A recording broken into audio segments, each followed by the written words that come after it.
Hey guys, welcome back to some more Guild of Guardians. Today's video, we're going to be breaking down the Guardians themselves. That's right. We're going to be looking through a tier list that I created. Now, a lot of collaboration, a lot of different places. I'm just pulling some information from, and I want to build a basic tier list. Now, let's go ahead and run through the heroes that are on here, and I want to break down the logic behind them and really the reason where we're seeing them used. So let's go ahead and take a look at this. All right, guys, so here we have the first breakdown of the tier maker. Now, overall, looking at the high priority heroes, now, thing to remember with Guild of Guardians is Guild of Guardians is an NFT game.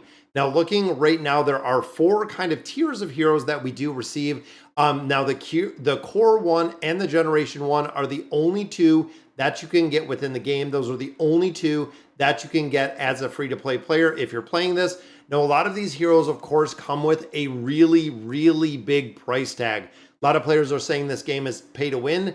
Absolutely, the game is entirely pay to win. And again, if you've been invested in this for a couple years like I have, having some of these heroes earlier would make a big difference because you could actually make a significant amount of money on them. And of course, to build these heroes up, you need multiple copies of them. But I want to go through here and show you the heroes that I have seen that have been working incredibly well within my formation. Most of it is what we put kind of into the game, and looking at some of like the early adopters or the and also the founders.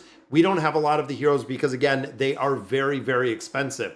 So looking at the high priority, and again, when it comes to the price tag, there's a reason why they are so expensive. If these heroes were $10 or $15, they probably wouldn't be as high as they are on the utility list. But looking at like Tavos, very, very strong mage coming in as one of the top high priority heroes, has an incredible amount of damage, but of course, very expensive. I believe this hero on Token Trove right now runs about $500 to $700 depending on where he is. Again, probably one of the most expensive heroes that we're seeing just for a base, 5-star copy of him. Does come in with a really big price tag. Then, of course, we have Cyrus. Now, when it comes to a warrior, Cyrus does incredibly well. And again, looking at a lot of different places, players have said that Cyrus is one of the #1 priority heroes to have with survivability, because essentially if your front line dies, you're just going to get run over through the rest of the game, meaning the back line is going to die pretty easy. It's great as an off tank for this hero. Now, looking at Leah, again, when you look at some of the very early heroes that came to this game, they come with a very big price tag. Cyrus, I believe, was around $300 to $400. Leah was around the same. Leah was in about the $500 range. And you'll see that kind of running true with all of these. Now, Leah, of course, very strong when it comes to the mage class. Also does an incredible amount of damage in a bunch of different game modes. And then we have Tianlong. So a lot of players, again, that have this hero built said when it comes to utility, when it comes to the hero being able to do magical damage and also having the ability to heal himself, does very well. Now, of course, associated with the dragons, this hero runs about $300. And same with Phenokia, turns into a phoenix. Really cool how they kind of incorporated the dragon and the phoenix in here. But again, this hero runs about $500 or I think it was like 300 on Token Trove, but around $300 for this hero. And again, utility wise, one of the highest priority in the game. If you have them, it is an absolute game changer. And of course, these are all legendary heroes that we're looking at right here. And then we have Freya. So Freya is one of the only legendary tanks that we do see. When it comes to the regular game, when it comes to the core in the first generation, there are no legendary tanks in there. So you're a little bit short for the tanking role, making Freya. And I believe, if I'm not mistaken, I think Cyrus was a tank as well. I don't know why I said he was a warrior, but I think he might be a tank as well. I'm gonna have to check that and see exactly what he is, because I thought I might be a little bit off on that. But again, priority wise, Freya is one, and it's awesome. She actually carries double shields. It's very cool to see. And then this one right here is the first elite, or the first purple hero that we see is Preely.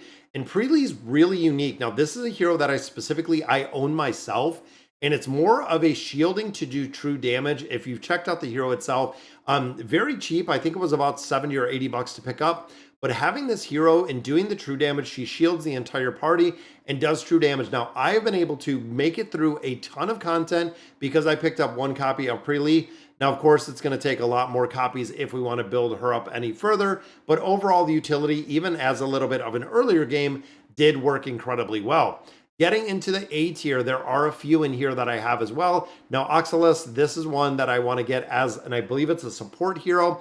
One that I don't have yet. We've been doing a lot of summons in here. Haven't been able to get the hero as of right now. And again, looking at some of these older heroes, they are very expensive. And I want to cover a couple like Takati.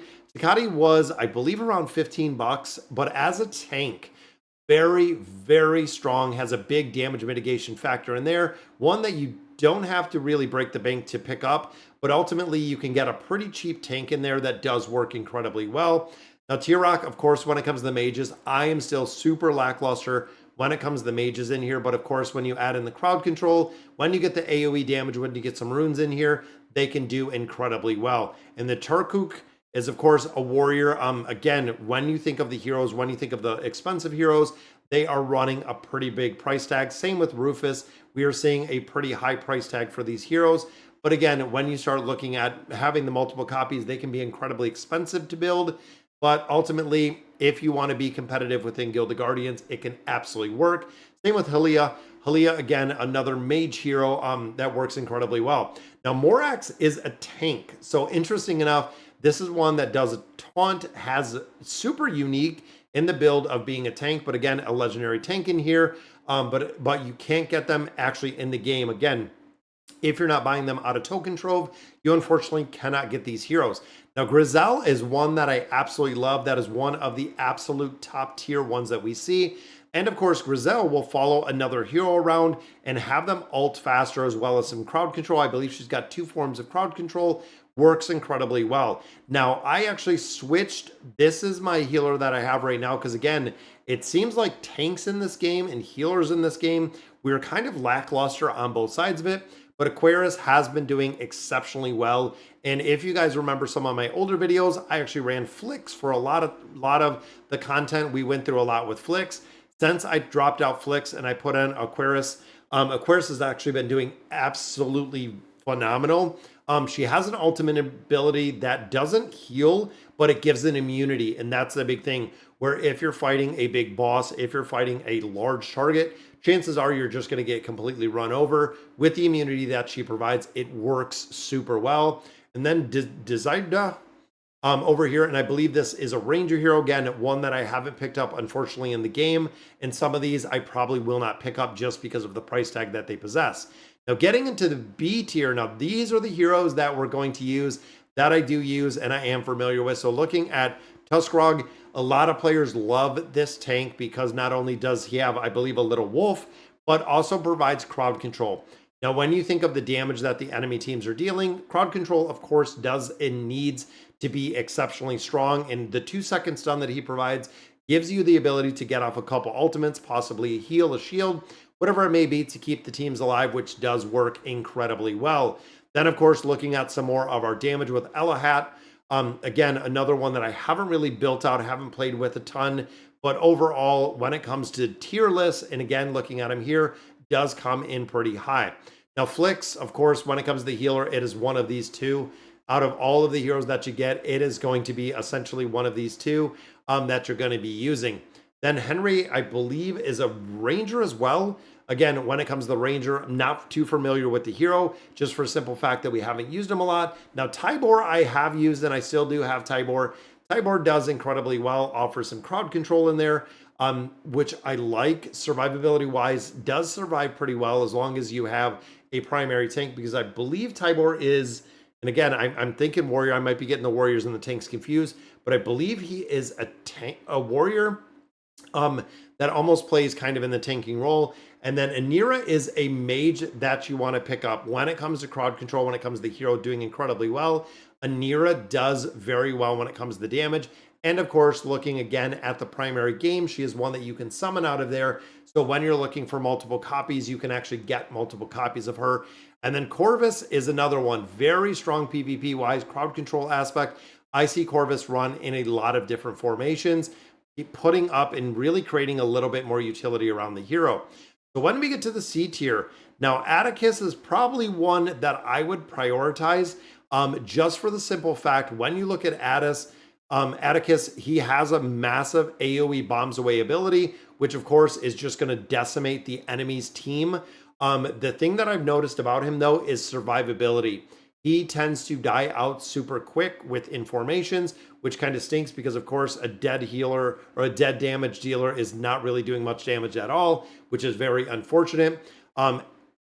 Ewendil, again, another caster. We have a ranger in here. There's a few other ones in here. And again, kind of looking at the ones in the C tier, because we've been going through working on the tier list, taking a lot of input from a bunch of different sites, it seems like they have some utility, but not as much utility as we're seeing with other heroes. And because with the summons, they're pretty easy to get when you start looking at a lot of the epic heroes.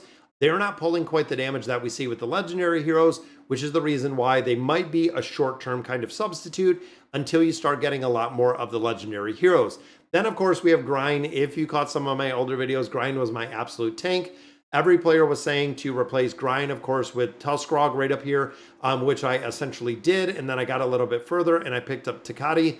Takati does incredibly well. I'm also thinking of possibly picking up another legendary tank, but as we make our progression, we're going to have to see. And then, of course, down here, we have a few other ones. Now, I ran Ashwin for a while. Overall, Ashwin would go to the enemy side, Ashwin would die, so on and so forth, rinse and repeat. It kind of kept happening over and over again. So I actually dropped Ashwin out of my party and I put in Grizzle, and a Grizzle, of course, does follow Atticus, which I need to get a much better damage dealing mage in there to provide some damage, provide some crowd control. That's what Atticus kind of lacks, is the whole crowd control aspect. But overall, dropping out Ashwin, as much as I like the legendary hero, did make a big difference. Now, Thorit is one. Boss fights with the speed up can work. A lot of times I don't see a lot of utility out of the hero. So unfortunately, you know, as a legendary hero, not seeing a ton of utility. And then, of course, the majority of these are just our elite heroes at that point, or the epic heroes, the purple heroes at that point. Frulia was actually one that we used for a while when we started until we got Flix. And then, of course, Flix got upgraded to the next hero and kind of so on and so forth. And we also seen the same. So I actually used Telva for quite a bit until I got a higher tier hero, until I got a hero that actually worked a lot better. And I'm just kind of thinking of my own progression in here, because again, looking at a lot of the epic heroes that we do have in here, again, you might use them because you get them early game. You'll get to a point because they only do have 3 abilities that you'll drop them out as you continue your progression. And even looking, Talia, I used a little bit. Telva down here, I used a little bit. Even Shona, I used a little bit. And again, kind of dropped him out a little bit further. Even looking at Telva, Telva we dropped out when we picked up Tybor. So Tybor actually made a really big difference going from, you know, an epic hero to a legendary hero. Again, made a really big difference in my team and really the ability to carry them. So these are the ones, again, when it comes to top priority. If you're putting money into this game, boom, right there is the big spender pool. Even looking at the A tier, majority of these come with a big price tag, probably around $100, if not more, for some of these heroes. You can pick some up every now and then for, you know, 20, 30 bucks. Like I said, I picked up Takati, which was really cheap. And that's why I looked between Morax and I looked at Takati. Morax was a lot more expensive, almost 4 times more expensive. So again, one I didn't pull. And then Oxalis, you can actually pick out through the summons right now as a Nira. So definitely some heroes to keep an eye out and look for. So guys, that is going to do it for our tier list. Definitely let me know in the comments. And then, of course, down here, we just have all of the heroes that are not really used at all, that don't have a lot of utility, that essentially you might pick up or you might get out of summons. They're going to be a lot of the recycling food that you see. But again, guys, that is going to do it for today's video. Let me know in the comments what you guys think about the tier list. And as always, thank you guys for watching.